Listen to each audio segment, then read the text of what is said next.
Bienvenue à tous et merci de garder toujours votre position. Abus des réseaux de téléphonie mobile au Bénin, chaque année, dit-on, sont lot de plaintes. Des plaintes, certes, mesdames, messieurs, mais aussi des sanctions et quelquefois, il faut le rappeler, des engagements à donner pleinement satisfaction aux consommateurs. Mieux, à conjuguer une fois pour toutes au passé les fausses notes. Mais à peine passée la période des mea culpa s'enchaînerait aussitôt la saison des mêmes déboires et épreuves pour le consommateur. 2020, rapporte bien d'observateurs, n'aurait pas échappé à la ritournelle. Opérateurs de téléphonie mobile au Bénin et consommateurs. Un marché de dupes permanent, c'est le sujet, mesdames, messieurs, en débat ce jour. Un coup de projecteur sur le chemin parcouru à quelques mois de la fin d'une nouvelle année. Et déjà sur ce plateau, en notre compagnie, un consommateur, un défenseur de droits de consommateurs. Je me retourne d'abord vers monsieur Robin Akombesi, c'est son nom, à tout seigneur, tout honneur. Mais il me dira sans doute aussi le contraire, ça revient d'abord au consommateur. Il est le président de l'ONG La Voix des consommateurs. Monsieur Robin Akombesi, bonjour. Bonjour Joël. Merci de répondre à notre invitation. C'est avec plaisir. En tout cas, heureux de vous savoir disponible. Ce débat, on ne saurait le faire sans vous. Mais oui, eux n'existent non plus sans les consommateurs. A raison, un consommateur sur ce plateau. Pas des moindres. Il est aussi l'oreille des consommateurs de par sa profession. Il est professionnel des médias. Il est Gilles Christidi, c'est son journaliste. Il est analyste politique. Monsieur Gilles Christidi, bonjour. Bonjour Joël, bonjour à tous nos téléspectateurs. Et merci d'être des nôtres ce matin. C'est moi, c'est un plaisir. Alors, les déboires, dit-on, des consommateurs, malgré la régulation, c'est plutôt la tasse de thé au quotidien. Monsieur Gilles Christidi, comme je le disais, on est à quelques mois de la fin de l'année et c'est l'heure de bilan pour tous. Ce plateau voudrait jeter un peu un regard dans le rétroviseur pour apprécier ce rapport avec les consommateurs dans un milieu où plus personne n'est épargné. En tout cas, on ne peut pas se permettre aujourd'hui d'aller vers les produits de téléphonie mobile. Le consommateur que vous êtes, je le disais aussi, mais l'oreille d'autres consommateurs. Comment avez-vous vécu l'année qui s'achève ainsi, en termes de rapport avec des opérateurs de téléphonie mobile? Il faut dire, et c'est un secret de polichinelle, que les opérations de téléphonie mobile sont incontournables aujourd'hui. Vous ne pouvez pas vivre sans avoir à votre portée un téléphone portable. Et au-delà du simple fait d'avoir un téléphone portable, vous ne pouvez pas presque vivre aujourd'hui sans la connexion Internet, par exemple. Ça devient un intrant qui fait partie de notre vie. Et ce n'est plus un luxe aujourd'hui d'avoir une tablette, d'avoir un téléphone Android, d'avoir un ordinateur à la maison. Ça fait partie, par exemple, personnellement, de mes outils de travail, par exemple. Et donc, au quotidien, je dois être sur Internet, je dois communiquer avec des gens, je dois collecter de l'information, diffuser de l'information. Pour ça, j'ai besoin de ces matériels. Et comme vous l'avez dit, étant journaliste, je sais aussi ce qui se passe dans l'opinion. Du moins, je n'ai pas la prétention de tout savoir à 100%, mais je sais un peu ce que les concitoyens vivent. Et ils vivent le calvaire en matière d'usage des prestations de téléphonie mobile au Bénin. Ils vivent d'autant plus le calvaire qu'on a l'impression que les opérateurs de téléphonie mobile aujourd'hui vivent dans une lassitude donnée, dans un laisser-aller. C'est comme s'ils font à leur tête. Un opérateur économique récemment a décidé, par exemple, de ponctionner de l'argent sur les comptes mobiles des gens. Tout simplement, les gens se sont réveillés un beau matin, certains découvrent qu'ils n'ont plus 20 000 sur leur compte, certains découvrent qu'ils n'ont plus 5 000, beaucoup plus. Et ça paraît comme si les gens, ceux qui ont fait confiance en cet opérateur économique pour y déposer de l'argent, un peu comme on le ferait avec la banque par exemple, c'est comme si leur argent n'est pas en sécurité. C'est ma conclusion et ça fait que depuis cet instant-là, moi par exemple, je ne fais que des opérations ponctuelles. Je vais vous envoyer de l'argent, je le fais par ce canal, je vais en recevoir, je le fais, je ne dépose plus de l'argent là de façon permanente. Ça, c'est ma conclusion personnelle. Et si j'en arrive à vous le dire, c'est parce que la situation est suffisamment grave que Je ne peux pas concevoir qu'un beau matin, l'opérateur de téléphonie, sans m'avertir, sans m'envoyer un quelconque message, sans recevoir mon OK, je dois lui dire, faites-le. Ils ne peuvent pas, s'ils ont accès à mon compte et qu'ils peuvent prendre l'argent sur mon compte, ça veut dire qu'un beau jour, on peut me dire que l'argent a disparu, sans qu'on ne sache comment c'est. Parce qu'après, l'argument que cet opérateur a avancé, c'est que, bon, il voulait récompenser certains abonnés non actifs sur leur compte mobile et il voulait leur envoyer 500 francs par tête afin de les stimuler. Et que le total, si on suit le communiqué, devrait faire 500 000 au total.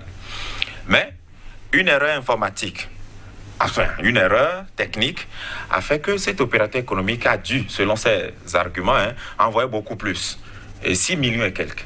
Et donc, pour rattraper le coup, on se met maintenant délibérément à rattraper ce qu'on a envoyé. Mais seulement que ils sont allés vers des gens qui n'avaient rien reçu ou même des gens qui n'ont pas reçu autant que ce qu'on leur a pris. Donc, un désordre innommable. Et ça fait que si on prend ce seul exemple, il y en a bien d'autres qu'on peut donner. Et si je commence à aligner des exemples sur des exemples, on va y passer toute la journée alors que je ne suis pas le seul sur ce plateau. Et la télévision n'a pas cette émission non plus seulement diffusée de la journée. Mais c'est pour dire que franchement, la situation, elle est grave. L'alerte est complètement rouge. Attention, vous dites que la chaîne n'a pas que cette émission à diffuser. Vous voulez vous dire que si on vous donnait 24 heures pour parler en termes de plainte et de débois, 24 heures ne suffiraient pas? Je vous dis, Joël Yetonji, je vais être très honnête avec vous. D'habitude, je suis très, très passionné par les questions politiques lorsque je viens ici, mais jamais je n'ai autant de frustration lorsque je suis appelé à opiner sur une question aussi quotidienne que les prestations de téléphonie mobile au Bénin. Je vous dis, si vous avez le temps, vous voulez, on peut faire l'expérience. Je suis disponible de façon ininterrompue à ce qu'on continue l'émission pendant 24 heures. Nous allons déballer des exemples sur des exemples, des exemples sur des exemples. Vous en aurez marre finalement, je vous dis. Donc, encore une fois, pour permettre à ce que l'émission reste dans son format normal, je vous dis que la situation est sérieusement grave. La situation est sérieusement grave. Parole d'un consommateur de produits de téléphonie mobile, oui. Vous qui portez la voix du grand nombre, il y a eu beaucoup d'efforts faits. Pourquoi a-t-on l'impression, je préfère utiliser l'expression impression, car je dispose pas de toutes les données, c'est vrai, beaucoup d'informations viennent à notre niveau. Mais comment se fait-il qu'on a l'impression qu'on est à la case départ? Merci beaucoup. Vous voyez, je pousse un soupir parce que c'est vraiment inénarrable. Il l'a dit tout à l'heure, c'est très compliqué ce qui nous arrive dans le secteur de la téléphonie mobile. Et je voudrais demander à vos téléspectateurs de rester bien calés dans leur siège, dans leur canapé, et bien ils entendront des choses. Vous voyez, c'est une façon de valider, sans pour autant le dire, les propos de votre vis-à-vis. Mais entièrement, parce que il a parlé en tant que sachant des médias, il a eu le temps de collecter suffisamment d'informations, il vit ça au quotidien, et il l'a su bien relater. Et comme il l'a dit, même 48 heures ne nous suffirait pas pour situer un peu tout ce qu'il y a comme problématique dans le secteur. Comme en 2020, par exemple, oui. Qu'est-ce qui particulièrement vous aura le plus marqué en termes d'épreuves pour les consommateurs, s'il y en a vraiment? Je prendrai les phénomènes les plus récents qui sont quotidiens. C'est bien entendu cette façon de gérer les forfaits des consommateurs que nous sommes, qui fait qu'à la date actuelle, personne ne comprend en fait comment est-ce que les forfaits data disparaissent.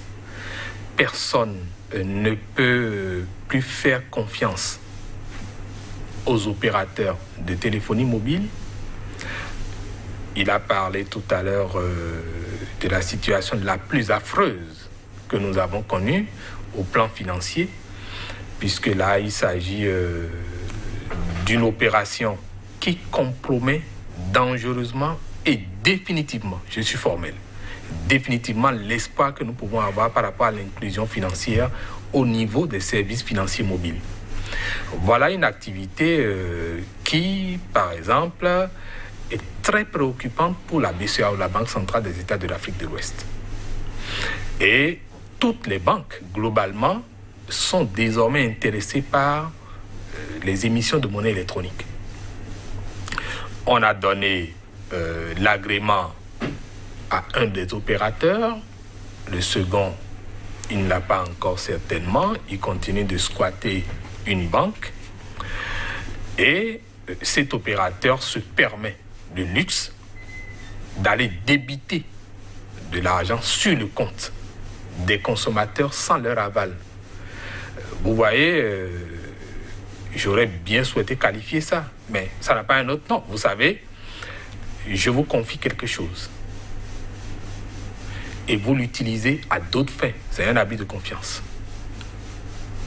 Parce que quand j'ai déposé mon argent chez vous, j'ai épargné chez vous, c'est parce que j'ai voulu que vous me fassiez un peu de gardiennage le temps que je récupère pour en faire autre chose. Il n'a jamais été entendu dans nos clauses que vous pourriez en disposer à des fins personnelles.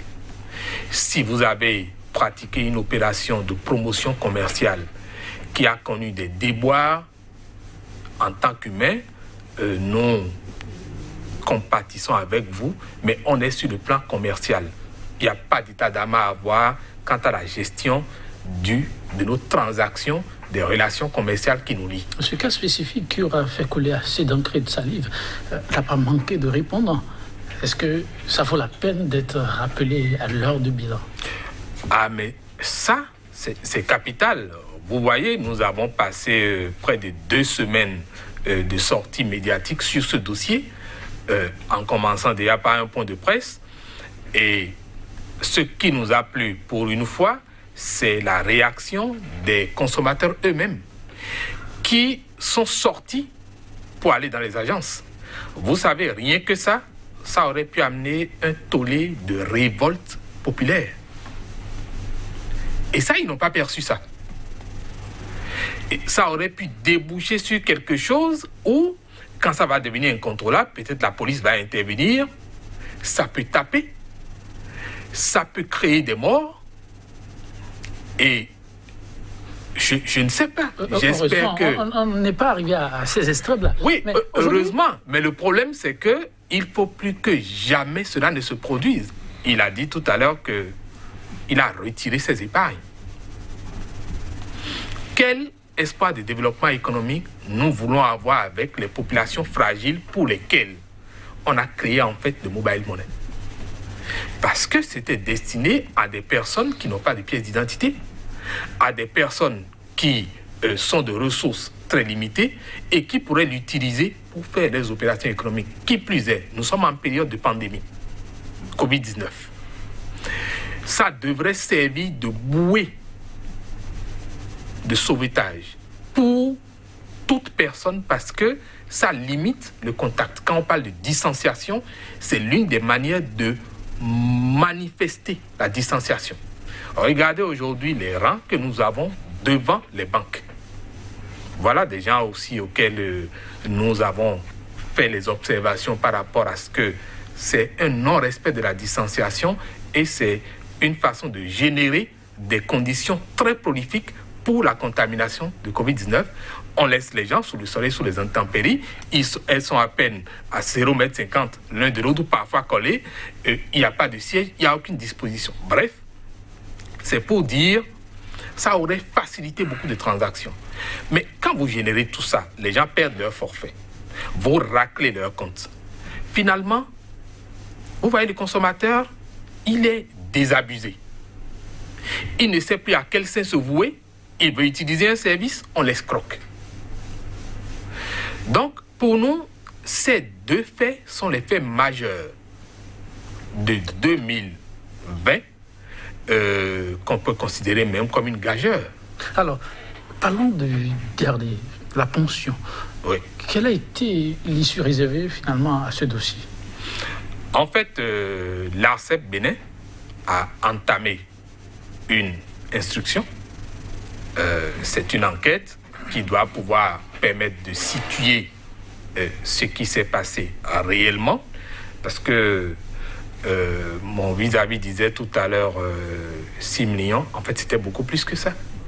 Ça faisait 512 millions et quelques d'après ce qu'ils ont déclaré. Et là, ils ont déclaré eux-mêmes avoir prélevé, et c'est là où c'est grave.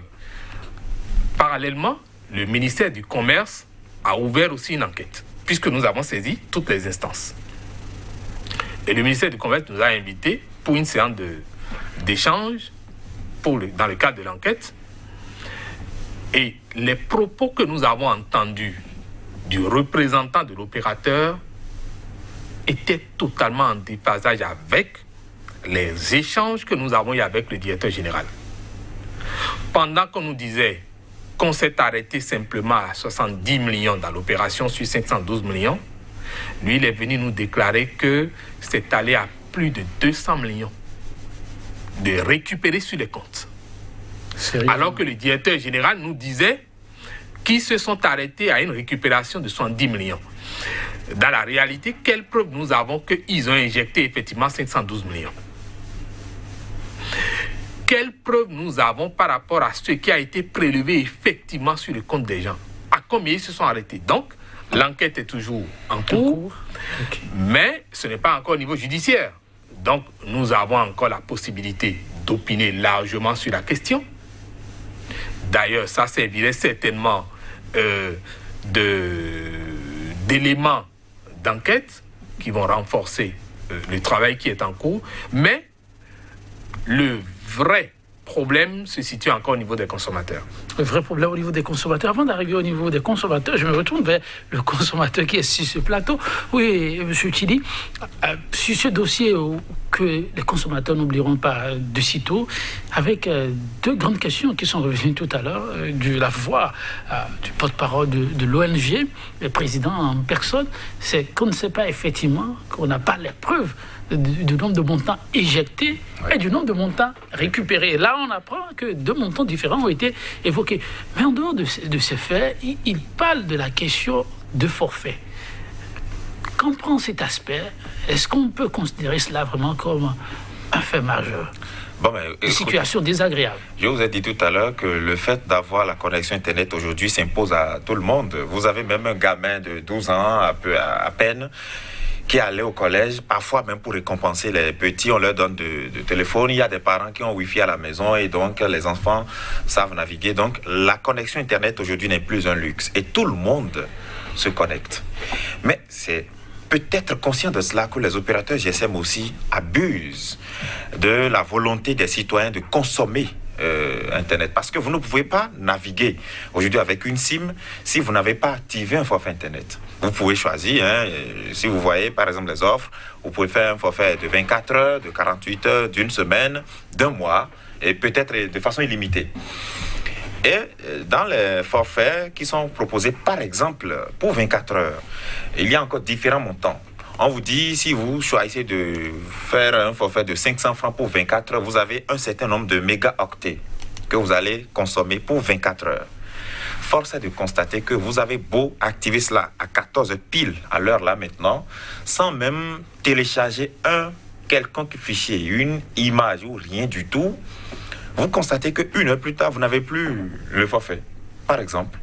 Ou vous l'activez, le moment n'est pas encore arrivé pour que ça expire, et puis paf, vous n'avez pas consommé, vous n'avez rien fait, vous constatez, c'est comme si vous avez un trou de mémoire en réalité.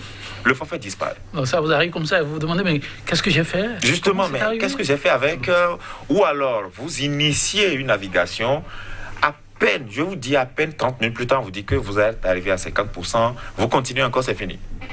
Et parfois même, les forfaits mensuels, ça c'est la totale. Vous avez beau même activer un forfait de presque, je sais pas, de 10 000 francs CFA par exemple, pour un mois, ça n'atteindra jamais le mois. Ça, c'est une certitude. Et vous avez beau tout faire, vous ne comprendrez jamais. Tout ça, ce sont des vécus ou des faits qui vous sont rapportés? Non, mais c'est les deux. Je le vis au quotidien. Je suis dans la masse. Et en tant que personne, j'ai un téléphone quand même. Alors, j'ai un ordinateur. Ne dites pas que vous vous subissez en silence. Mais écoutez, là maintenant je le dis par exemple. Je suis un journaliste, je le dis sur toutes les tribunes. Vous savez, c'est la différence avec peut-être ceux qui nous suivent un peu dans des milieux reculés, qui n'ont aucune tribune pour s'exprimer. Moi, je m'exprime, par exemple. Je ne rate aucune occasion. J'aurais pu vous dire, Joël, franchement, tel que le sujet... Tant que le sujet ne sera pas politique, je ne viendrai pas parler. Mais là, par exemple, je suis là et j'en parle à cœur ouvert. Vous en souffrez? Bien sûr. Et j'en souffre tous les jours. Vous voyez, vous activez les forfaits Internet, même les forfaits appels. Il y a tout type de forfait qu'on vous propose, des forfaits appels, parfois avec SMS, avec Internet. Si vous décidez d'utiliser un forfait uniquement pour les appels, encore une fois, même vous activez ça, la durée qui est impartie pour ce forfait n'est plus forcément épuisée et puis ça finit. Donc, c'est tout un désordre. Moi, je le qualifie, c'est un désordre. Et nous ne pouvons pas être dans un état sérieux, dans un état qui se dit responsable. Et les opérateurs économiques, enfin, les opérateurs de téléphonie mobile viendront installer un tel désordre. Moi, je dis, ça frise du désordre en réalité. Et parfois, on se dit, peut-être parce qu'ils sont un peu trop nombreux, enfin, trop peu nombreux. On n'a que 2 opérateurs de téléphonie mobile. Et qui proposent, faites attention, les mêmes types de forfaits.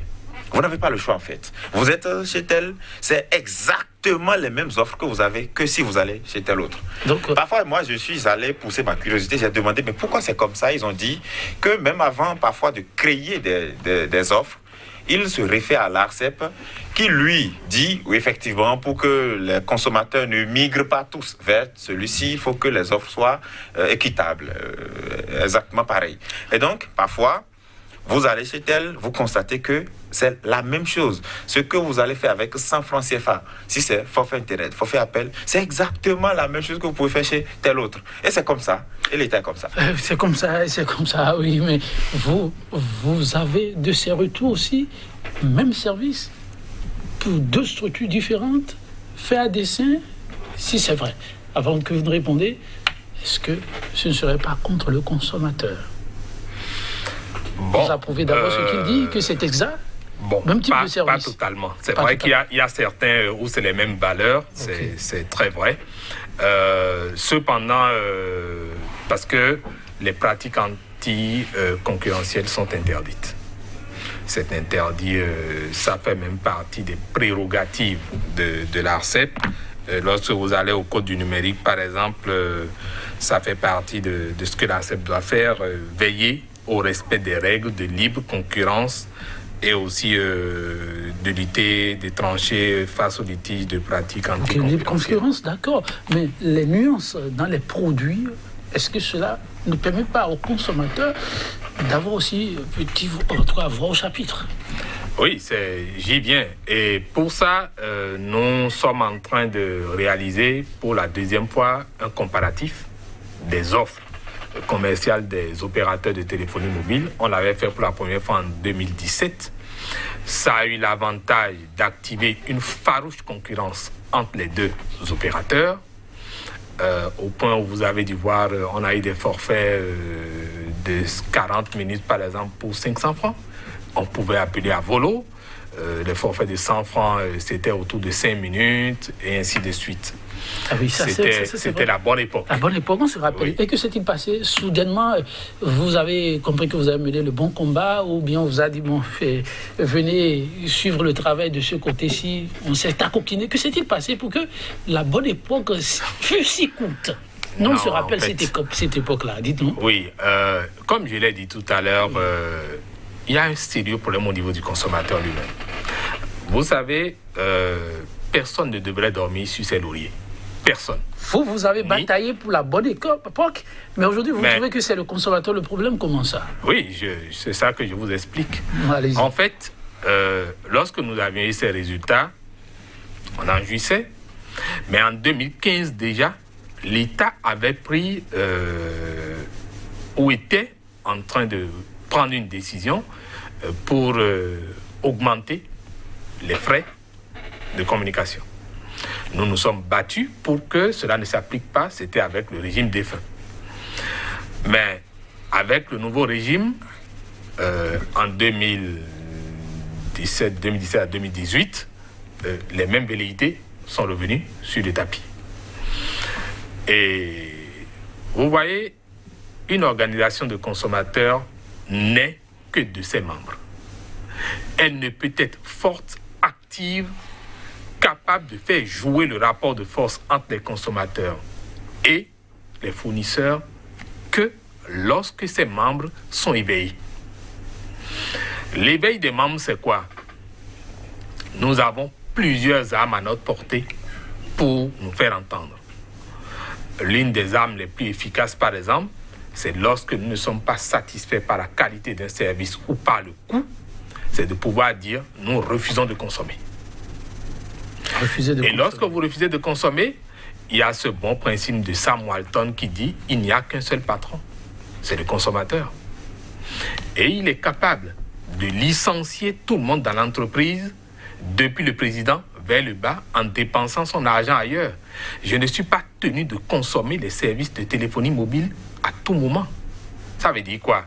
Si, parce que c'est devenu un besoin de base, et que celui qui le fournit estime que je suis devenu manipulable, j'ai la capacité d'exploiter mon intelligence pour me dire, eh bien, parce qu'on trouve que je suis devenu dépendant, parce qu'il y a de l'accoutumance, je me sers un peu comme on nous a appris à serrer les ceintures actuellement, et puis j'utilise d'autres ressources, parce que je vise un objectif. L'objectif que je vise, c'est que je veux montrer au fournisseur que son chiffre d'affaires, il le fait grâce à moi. Et qu'il me doit respect.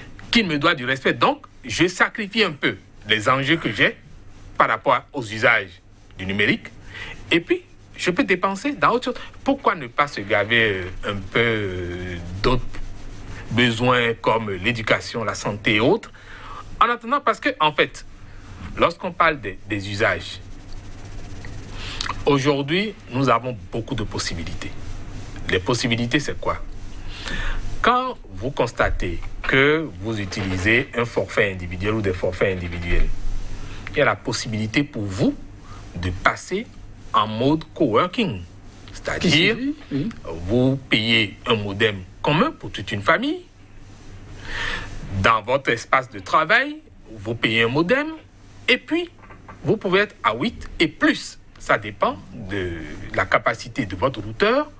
Et vous partagez. L'avantage, c'est quoi? Si par exemple, vous avez un forfait de 15 000 annuellement et que vous êtes à 8 dessus, en réalité, si on fait le compte pour le forfait de 15 000 mensuellement, ça vous revient en fait à 500 francs par jour.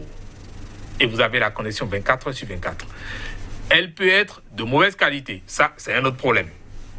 C'est ce que nous subissons tous. Mais au moins, vous avez l'avantage que vous n'êtes plus assujetti à ce stress de disparition de forfait que vous n'avez pas utilisé ou que vous avez à peine utilisé ou consommé. Ça impacte l'opérateur? Mais attendez, si il a la possibilité de faire disparaître ton forfait et que tu te trouves dans une poste, il ne peut plus faire disparaître ton forfait, ce qu'il amassait de façon indue, eh bien, il ne l'a plus. À partir de moi, il ne l'a plus. Au moins, ton stress baisse. Alors, oui, beaucoup de stress comme j'ai avec ces déboires. Mais dites, pour le consommateur que vous êtes, qui utilise beaucoup de ces produits, possible de se priver un petit moment pour amener l'opérateur à comprendre que, oui, on reste indispensable. C'est une option possible aujourd'hui? Je voudrais qu'on soit réaliste. Parce que sur cette question, nous sommes tous consommateurs, jusqu'au président de la République, nous sommes tous consommateurs. Et prenons des exemples très simples. Nous ne pouvons pas attendre des résultats si nous ne sommes pas prêts à faire des sacrifices. Nous sommes d'accord. Mais prenons par exemple le fait de passer un appel par exemple, pour contacter son voisin ou son proche. Comment m'avez-vous fait venir sur ce plateau? Parce que vous m'avez contacté par téléphone. On est d'accord.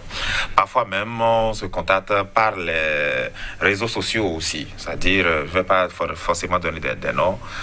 Mais aujourd'hui, c'est presque indispensable pour les gens d'utiliser la téléphonie.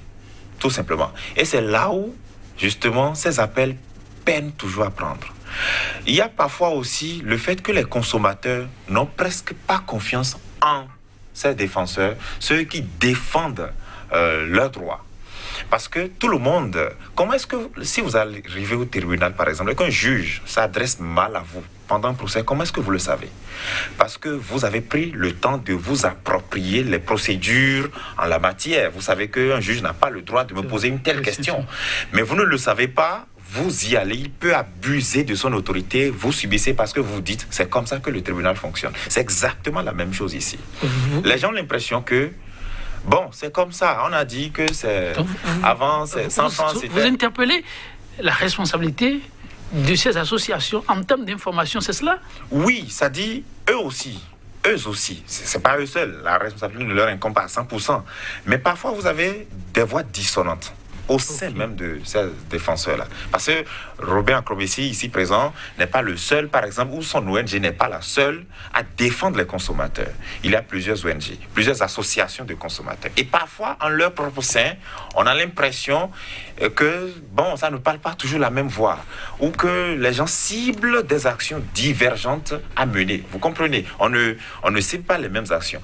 Parce que aujourd'hui, nous parlons de la téléphonie mobile, mais avant ça, ou à côté, il y a les prestations de l'électricité, par exemple, de l'eau, etc., etc., où le citoyen est acculé sur tous les plans.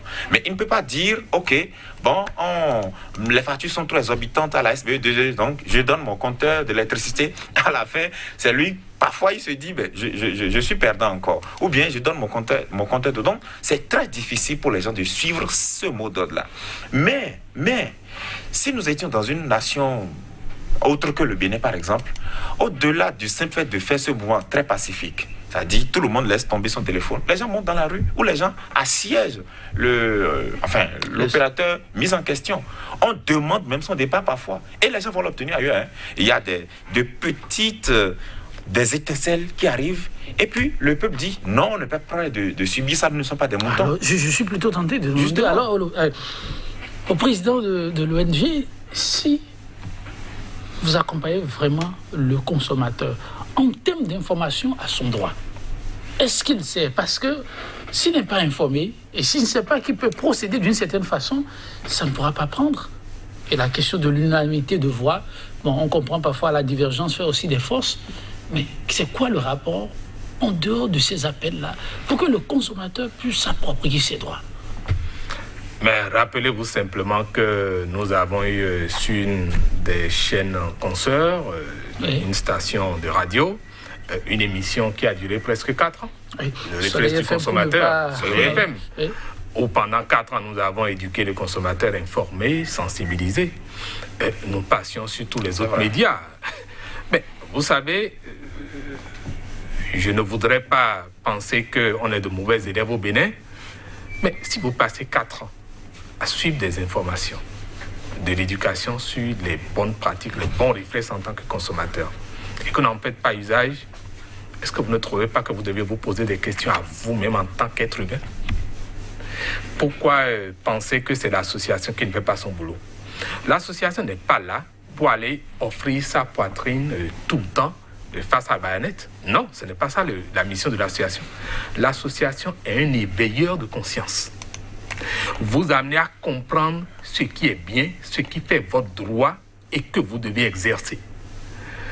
Mais, vous savez, je dis toujours, si les gens pensent que parce qu'il y a des organisations de consommateurs qui ne sont pas crédibles, il faudrait assimiler tout le mouvement de protection des consommateurs à cela, mais les gens se feraient mal à eux-mêmes. C'est se fait harakiri. Parce que qui est celui qui a besoin du service? Qui est celui qui a besoin d'être protégé? C'est le consommateur. Et c'est à lui de se demander, mais est-ce que c'est la tête de l'individu qui me plaît ou c'est le message qu'il passe? Est-ce que c'est pas mieux pour moi d'exploiter le contenu du message, d'en faire mien, de me l'approprier et de l'utiliser? Parce qu'il n'y a pas d'autre formule magique. En attendant que l'État intervienne, parce que l'État, c'est tout un processus. Et vous êtes un journaliste de desk politique. Vous savez bien de quoi je parle. La décision prendra le temps que ça prendra avant que l'État ne s'y intéresse. Mais en attendant, est-ce que nous allons continuer de subir?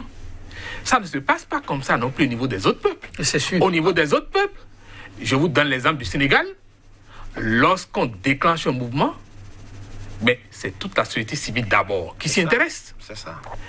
Et c'est toute la communauté qui se dit, mais c'est nos intérêts en jeu.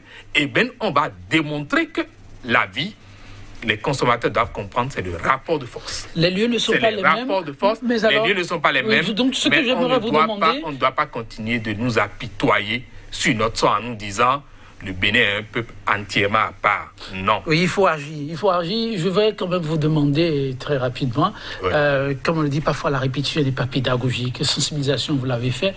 Mais j'ai une question comme celle-là. Pour un produit dont on arrive à peine à se passer, si on devrait vous demander qu'est-ce qui, pour vous, est à savoir en urgence en termes de droits de consommateur, qu'est-ce que vous pouvez énumérer pour les consommateurs à l'écoute? Mais il y a le droit à la sécurité. Ça, c'est le tout premier. Et ce droit-là, il nous garantit en fait que nous devons être à l'abri de tout ce qui menace notre santé, de tout ce qui menace notre vie et de tout ce qui menace notre équilibre financier. À partir du moment où on nous offre des services bas de gamme, et quand on parle de notion de qualité de service, c'est surtout ça l'enjeu. Souvent, nous ne percevons pas la gravité.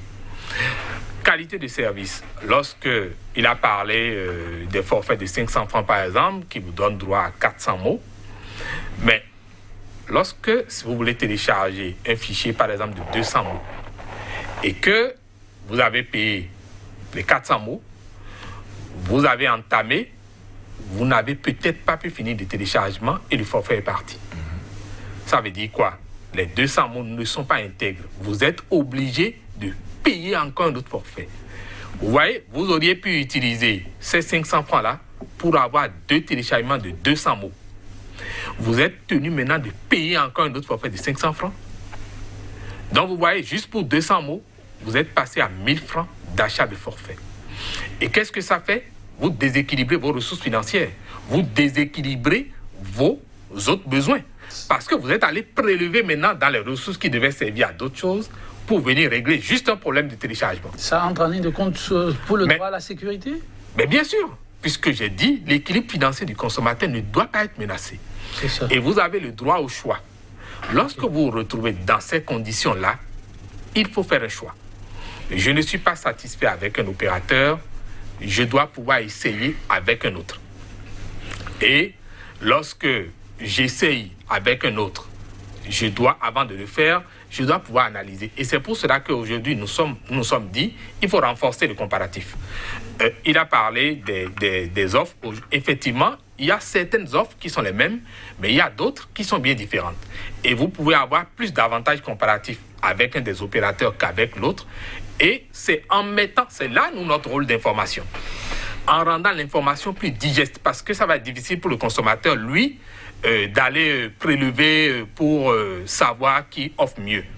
Donc, à travers ce comparatif-là, nous allons pouvoir mieux sensibiliser le consommateur et l'aider à mieux faire un choix conséquent. Quand nous allons commencer par faire ça, vous savez, quelque chose se produit. On a par exemple la portabilité des numéros mobiles. C'est l'une des conséquences, en fait, de ce droit au choix. Et il a fallu, nous référant toujours au Code du numérique, que l'ARCEP prenne cette décision d'implémenter ou de mettre sur pied la portabilité des numéros mobiles pour qu'aujourd'hui, on puisse avoir cet outil. Mais cet outil, nous ne l'exploitons pas. Comment? En quoi il consiste? Je peux garder mon numéro, garder mes adresses et changer d'opérateur. Parce que j'ai été désabusé par un opérateur dont je ne suis pas satisfait des produits.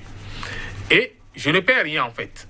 Je ne paye rien lorsque je vais changer d'opérateur. Je garde mon numéro, je ne paye pas mes adresses, je ne dépense pas un copec, mais le deuxième opérateur me propose ses produits et puis je suis à même de l'essayer. Vous avez l'impression que cette information, par exemple, le grand nombre... Nous avons fait une campagne, une forte campagne sur ça. Les médias ont relayé. Mais le problème, les gens ne se sont pas vraiment intéressés. C'est vrai qu'on devrait encore faire davantage, mais nous avons comme l'impression que le consommateur, lorsqu'il a certains produits, il se contente de faire un usage direct et immédiat sans chercher à comprendre quels sont les aspects qui tiennent, qui s'entremêlent et qui peuvent vous faire perdre des avantages et des ressources. Alors oui, M. Chidi, les consommateurs ont plus à regarder de leur côté pour que le rapport entre, comme on dit, fournisseurs et clients puisse être mieux respecté. Oui, de toutes les façons, il faudra aussi ça. Mais ce que je disais tout à l'heure, si on continue à attendre que les 11 millions de Béninois ou d'habitants au Bénin, tous unanimement, suivent ces genres de mots d'ordre pour tous laisser de côté leur téléphone, ça ne marchera jamais.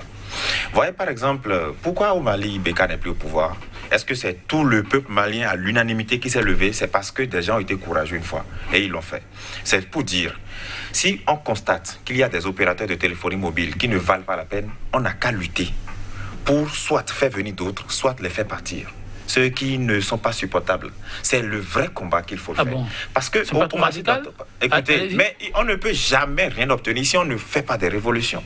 Au marché d'Antopa, par exemple, il y a des commerçants qui ont besoin de téléphonie à longueur de journée pour s'enquérir des prix de tels produits ailleurs, etc., etc. Mais vous ne pouvez pas attendre que ces gens-là laissent de côté leur téléphone. Vous avez beau tout dire, ils ne le feront jamais. Mais si on fait une action de façon radicale, et c'est là où vous avez vu tout à l'heure dans les développements de M. Akrombessi qui dit oui, il faut qu'on, mais que les associations de consommateurs n'iront jamais brandir leur poitrine. Mais si c'est non, ça... excusez, je n'ai jamais dit n'iront jamais brandir leur poitrine. Bon, n'iront pas brandir leur poitrine. Pas tout le temps. Bien, d'accord. Donc, parce que nous avons fait des boycotts, nous avons fait des marches, et on l'a fait. Si c'est comme ça et que... Par exemple, pour des marches, pour des mouvements de protestation, si à la bout du travail, tous les syndicats, enfin, les centrales, les confédérations syndicales, en tant que consommateurs eux aussi, ça ne les intéresse pas. La chose à bras le corps, ça ne les intéresse pas. Devrait normalement être la cause de tout le monde. Mais si eux, par exemple, en tant que défenseurs des droits de travailleurs, disent-ils, ou des droits de consommateurs aussi par ricochet, si ces mouvements-là ne prennent pas le pas dans ces domaines, ça ne prendra jamais. Il faudra qu'un jour, ceux qui prennent la parole souvent pour défendre les concitoyens soient suffisamment courageux, matures, pour faire installer la concurrence dans tous les domaines, hein, même au niveau de la SBE, au niveau de la SONEB. Il faut qu'on donne le choix aux citoyens de pouvoir, comme il a dit, je suis d'accord, il faut qu'on puisse permettre aux gens de choisir. Les plaintes, pour arriver à y mettre un thème, c'est pour demain? Ça peut être vous demain. Allez conclure? Ça peut être demain. Parce qu'en fait, vous voyez, lorsque vous êtes insatisfait par rapport à un opérateur de téléphonie mobile, lorsque vous êtes insatisfait par rapport à un fournisseur, quittez-le et allez vers un autre. C'est aussi simple que ça. Et si on n'a pas l'intelligence de nous comporter comme ça... Il faut qu'il y en ait d'autres. Oui, vous savez... Là maintenant, si les forfaits sont les mêmes, on ne peut pas aller vers d'autres. Non, j'ai dit, il y a des forfaits qui sont les mêmes, mais tous ne sont pas les mêmes. Oui, parce qu'il y a les pratiques anti-concurrence. Et l'ARCEP même ne peut pas accepter que ça se passe comme ça, parce que vous savez, au-delà de l'ARCEP, il y a la commission... Si vous devez conclure, on se reverra pour poursuivre le dossier qui concerne tout le monde. Je crois que ce qui importe, c'est que les consommateurs cessent de penser que quelqu'un d'autre va résoudre leurs problèmes. Je suis d'accord. Merci beaucoup. C'est eux-mêmes qui doivent se dire, ensemble, si nous soutenons les organisations de consommateurs, les actions Merci à vous, M. Robin Akrombessi. Merci également à vous, M. Gilles Christidi. Oui, trop intéressant pour s'assurer de sitôt. Mais le temps nous presse, il a dit, restons dans le format, on y est resté. On va se retrouver avec eux, pourquoi pas, pour un second numéro sur Fausse Compagnie. Sur ces citations de Marcel Prosten Branchet, on le connaît suffisamment dans ce domaine. Ce sont les attitudes qui comptent plus que les théories ou les projets. Oui, les attitudes rien qu'elles. Merci d'être des nôtres. À très bientôt.